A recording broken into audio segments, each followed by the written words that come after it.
The rear wheel bearing started making a whump, whump, whump, whump, whump noise as I was driving.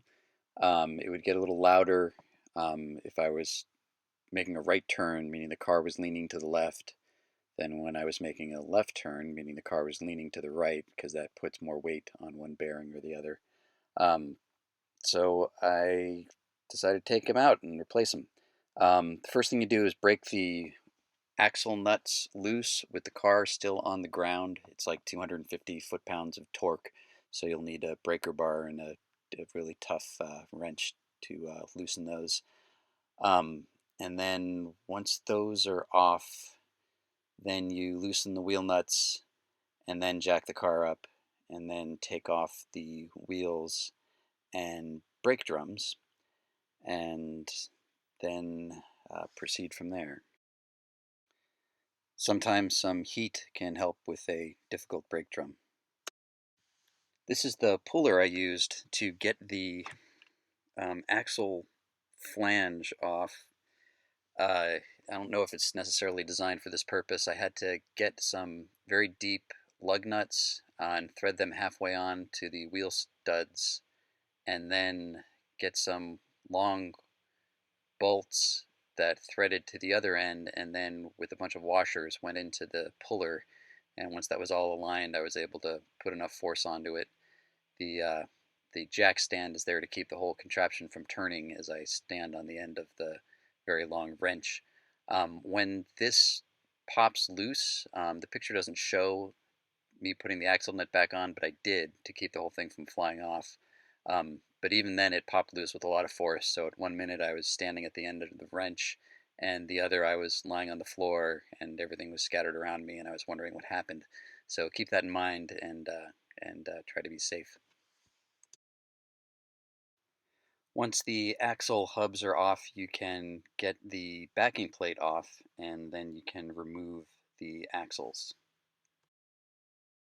This shows you the outer seal, and you can see where it's leaking. The dirt collect where the leak is, and you can see in this one how it's not very circular anymore. These are the very important shims that are used to adjust the free play. When everything's all put back together, those shims will define how much space there is for the bearings to move, and the specification is between 4 and 6 1/1000ths of an inch of room. So these shims are very, very important. Don't lose them. Keep track of where they came from. So back to the axle. This is the bearing on the axle. I marked it to make sure when I put the new one on, it would end up pretty much back in the exact same place as where the old one came off of. Also notice that there is a Woodruff key, a little metal tab in a slot at the end, and that is used to line up the hub correctly when you put the hub back on. Here's the contraption for getting the roller bearing off of the axle. It's a hub puller which kind of clinches down behind the inner bearing race, and then a regular two-jaw puller attached to that to pull the bearing off.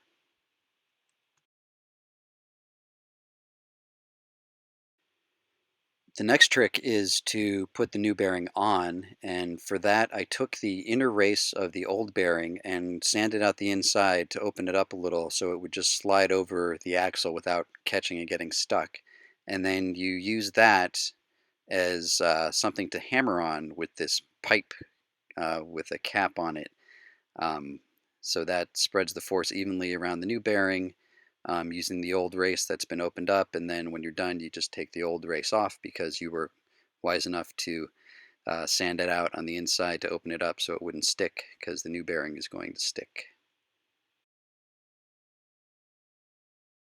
Inner seal as well. So rip the old inner seal out and replace it. It's another process of carefully tapping the new seal into place without getting it crooked or messed up in any way. Carefully slide the axle with the new bearing into place and make sure it gets correctly engaged inside the differential. Now the outer race of the new bearing goes into place. Carefully tap it in evenly around all sides with a piece of wood or something similar to make sure it doesn't get messed up, and use plenty of grease. The outer seal goes on after the shims are in place on the driver's side. The shims are only on one side of the car because it doesn't make any sense to adjust on more than one side. So the shims go on, then the outer seal, which smushes the outer race fully into place, and then put the backing plate on and torque all those bolts to the correct amount before checking for the correct free play. I have the hub on here, but it's not tightened into place. I'm just using it as a handle to wiggle the rear axle in and out to check the free play. Make sure you're 100% sure that the free play is correct before you put the hubs back on and tighten them down for real, because you don't want to have to do that again.